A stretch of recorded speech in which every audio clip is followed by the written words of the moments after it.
Assalamualaikum warahmatullahi wabarakatuh. Innal hamdalillah nahmaduhu wa nasta'inuhu wa nastaghfiruh wa na'udzu billahi min syururi anfusina wa min sayyiati a'malina. May yahdihillahu fala mudhillalah wa may yudlil fala hadiyalah. Asyhadu an la ilaha illallah wahdahu la syarikalah wa asyhadu anna Muhammadan abduhu wa rasuluh. Allahumma salli wa sallim ala Muhammadin wa ala alihi wa sahbihi ajma'in. Amma ba'd. Ya ayyuhalladzina amanu taqullaha haqqa tuqatih wa la tamutunna illa wa antum muslimun. Ya ayyuhan nasu taqu rabbakumul ladzi khalaqakum min nafsin wahidah wa khalaqa minha zawjaha wa batha minhuma rijalan katsiran wa nisaa'a. Wattaqullaha alladzi tasaaluna bihi wal arham innallaha kana 'alaikum raqiba. Ya ayyuhalladzina amanu taqullaha wa qulu qawlan sadida yuslih lakum a'malakum wa yaghfir lakum dzunubakum wa may yuti'illaha wa rasulahu faqad faza fawzan 'azima. Alhamdulillahirabbil alamin. Pagi ini kita masih diberi kesempatan oleh Allah Subhanahu wa taala untuk dapat melakukan salat subuh secara berjamaah. Kemudian kita lanjutkan dengan mentadaburi ayat-ayatnya dan mengkaji hadis Rasulullah sallallahu alaihi wasallam yang hanya kepadanya lah kita berharap ridha-Nya, agar kita dan keluarga kita dijadikan oleh Allah Subhanahu wa taala ahlul Quran dan ahlul jannah. Salawat serta salam semoga tercurah kepada Rasulullah sallallahu alaihi wasallam, Muhammad bin Abdullah beserta keluarganya, para sahabatnya serta pengikutnya yang senantiasa menegakkan sunnah-sunnah Rasulullah sallallahu alaihi wasallam hingga akhir kiamat kelak. Mari sama-sama kita buka dengan bacaan basmalah. Bismillahirrahmanirrahim. Kita mau belajar tentang melakukan haji untuk orang lain, berarti badal haji itu ya. Jadi orang yang dibadalkan itu pertama dia punya nazar. Pertama, oh nanti saya mau pergi haji. Itu wajib dibadalkan oleh orang yang sudah berhaji. Ya, oleh orang yang sudah berhaji. Kalau belum haji terus ngebadalin orang kan rusak itu, ya. Lucu, ya. Nggak boleh yang begitu-begitu ya. Jadi barang siapa yang meninggal dunia namun haji wajib atau haji nazarnya belum ia laksanakan, maka walinya wajib untuk menghajikannya dengan harta dari peninggalan si mayat itu, ya, harta peninggalannya orang yang meninggal itu. Jadi kalau kita mau nazar mau apa kira-kira ya kan? punya duit untuk haji nggak ya kan? Kalau tabungan kita ada 500 juta atau 1 miliar, saya mau nazar mau pergi haji, kemudian dia meninggal, boleh sama anaknya yang sudah pergi haji gitu ya. Karena Ibnu Abbas meriwayatkan ya bahwa seorang perempuan dari Juhaina datang kepada Nabi sallallahu alaihi wasallam lalu berkata, sesungguhnya ibuku telah bernazar untuk melakukan haji. Ibunya telah bernazar, namun ia tidak melaksanakan nazarnya hingga meninggal dunia. Apakah aku boleh melakukan haji untuknya? Ditanya tuh Rasulullah sallallahu alaihi wasallam. Kemudian beliau Rasulullah sallallahu alaihi wasallam yang mulia menjawab, "Na'am, hujji anha ara'aiti law kana ala ummiki dainun akunti qadiyata uqdallaha fallahu ahaqqu bil wafa." Lakukan haji untuknya. Bukankah jika ibumu memiliki utang, kamu akan membayarkannya? Bayarlah hak Allah, sesungguhnya Allah lebih berhak dibayar. Ini hadis yang menerangkan tentang haji ya, badal haji ya. Syaratnya, sahabat yang mulia Ibnu Abbas radhiyallahu anhu meriwayatkan bahwa Rasulullah sallallahu alaihi wasallam mendengar seorang berkata, ia mengatakan, aku memenuhi panggilanmu untuk syukrumah. Beliau bersabda, apakah kamu telah melakukan haji bagi dirimu sendiri? Gitu. Ditanya, sudah belum kamu pergi haji? Ia menjawab, belum. Beliau bersabda, lakukanlah haji bagi dirimu, kemudian lakukanlah haji untuk syukrumah.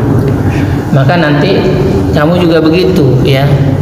Oh, saya mau menghajikan ibumu, ibu saya gitu. yang paling utama kamu pergi haji dulu. Yang paling utama pergi haji dulu. Saya juga begitu dulu. Saya haji dulu. Tapi alhamdulillahnya ibu saya masih hidup. Jadi saya pergi haji sama dia yang kedua kali. Ya. Maka kamu pergi haji dulu. Terus bagaimana kalau dia boleh ngutang gitu? Ya, boleh ngutang ya. Abdullah bin Auf radhiyallahu an. Dulu ada juga, makanya sekarang ada orang ngutang dulu, berangkat dulu boleh utang, pulangnya baru bayar.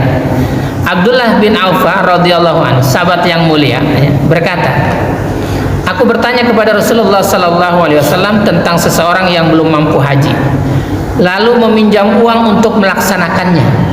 Dia pinjam uang untuk melaksanakan ibadah haji. Utang, boleh utang. Jadi kamu kalau ditawarin utang, jangan mau ya. Kemudian beliau Rasulullah sallallahu alaihi wasallam menjawab, tidak boleh. Ini Nabi yang bilang, enggak boleh. Apalagi berangkat hajinya dengan uang yang haram. Uangnya enggak haram, tapi cara mendapatkannya yang haram. Haji orang itu menurut Imam Ahmad, haji orang itu tidak sah. Pendapat Imam Ahmad ini adalah pendapat yang paling benar karena Rasulullah sallallahu alaihi wasallam bersabda, innallaha thayyibun la yaqbalu illa thayyiban. Sesungguhnya Allah itu maha baik. Allah itu maha baik. Sesungguhnya Allah itu maha baik dan hanya menerima sesuatu yang baik. Jadi jangan ada cerita saya boleh mencuri duitnya kemudian saya sedekahkan gitu supaya dapat pahala. Nggak ada yang kayak gitu ya. Kalau mau bersedekah dari hasil yang baik dan halal. Begitu juga kalau kamu mau beribadah, carilah dengan cara yang halal, jangan yang haram. Pakaian juga begitu, dibeli pakaian untuk sholat kita ini dari pakai cara yang halal. Dengan berdagang boleh, dengan bekerja boleh, pokoknya dengan cara yang halal, bukan dengan cara menipu. Ya. Ini enggak tipu-tipu gitu. Itu ibadahnya tertolak gitu. Kenapa? Dalilnya gitu. Apalagi haji. Hajinya uang boleh korupsi gitu. Boleh nipu orang, boleh markup proyek gitu. Nggak kena itu. Kenapa? Karena sahabat yang mulia Abu Hurairah radhiyallahu an meriwayatkan bahwa Rasulullah sallallahu alaihi wasallam bersabda, "Idza kharajal hajju hajjan binafaqatin thayyibatin wa wada'a rijlahu fil gharzi fanada labbaik Allahumma labbaik nadahu munadi minas sama labbaik wa sa'daika zaduka halalun wa rahilatuka halalun wa hajjuka mabrurun ghairu ma'zurin wa idha kharaja bin nafaqatil khabithati fawada'a rijlahu fil gharzi fanada labbaik nadahu munadi minas sama la labbaika la wala sa'daika zaduka haramun wa nafaqatuka haramun wa hajjuka ma'zurun ghairu ma'zurin. Apabila orang yang berhaji pergi untuk melaksanakan hajinya dengan biaya yang halal, biayanya halal, boleh dapat keringetan kayak Pak Sugeng panas-panasan. Panas-panasan. Jadi jangan kecewa panas-panasan Pak Sugeng, ya kan? Insya Allah haji dan umrohnya mabrur. Apalagi Palestina, kepanasan dan kehujanan. Jadi jangan kecewa. Yang kayak gitu ya, jangan kecewa. Arif kalau dagang kehujanan nggak, Arif? Kehujanan juga. Ya, udah sabar. Karena ada hadis Nabi, ya kita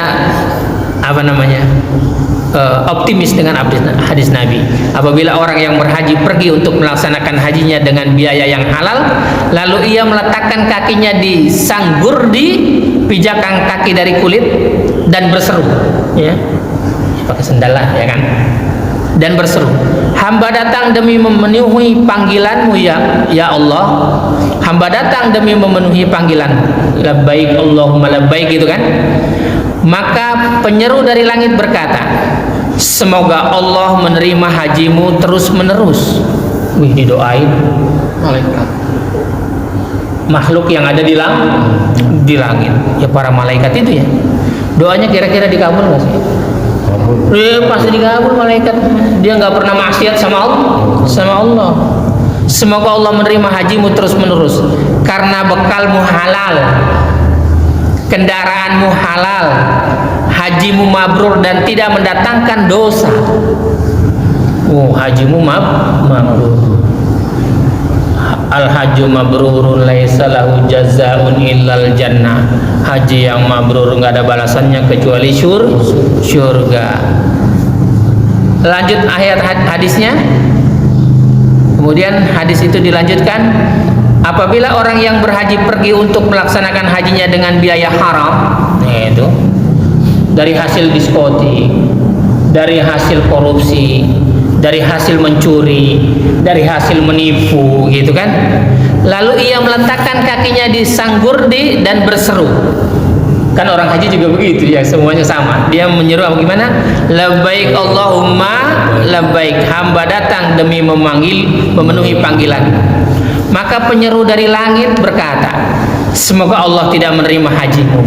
Widih, udah di stop dulu sama makhluk yang ada di langit, di stop gitu.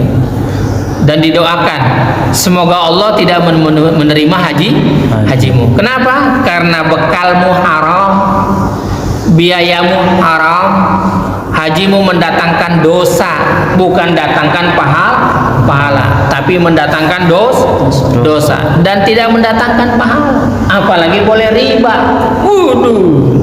Karena haji wada itu khutbahnya Rasulullah Sallallahu Alaihi Wasallam salah satunya tentang riba. Boleh minjem dengan bunga yang berlipat-lipat gitu untuk menunaikan ibadah haji, maka hajinya didoain oleh para malaikat untuk tidak diterima. Maka mulai sekarang kita jangan sampai itu hasil usaha kita masuk yang haram gitu. Kita meskipun mencari dengan keringatnya dari ujung kepala sampai ujung kaki, ya. Karena kita ingin menunaikan ibadah haji dengan harta yang halal. Semoga Allah Subhanahu wa taala dapat memberikan kesempatan kepada kita tahun depan kita dapat menunaikan ibadah haji dan umroh dengan biaya yang halal, dan Allah berikan kesempatan pula kepada keluarga kita untuk dapat mengunjungi Baitullah dan mengunjungi rumah Rasulullah di Madinatul Munawwarah, dan Allah masukkan kita ke dalam surga Aden yang mengalir di bawahnya sungai-sungai. Subhanakallahumma rabbana wa bihamdika asyhadu an la ilaha illa anta astaghfiruka wa atubu ilaik.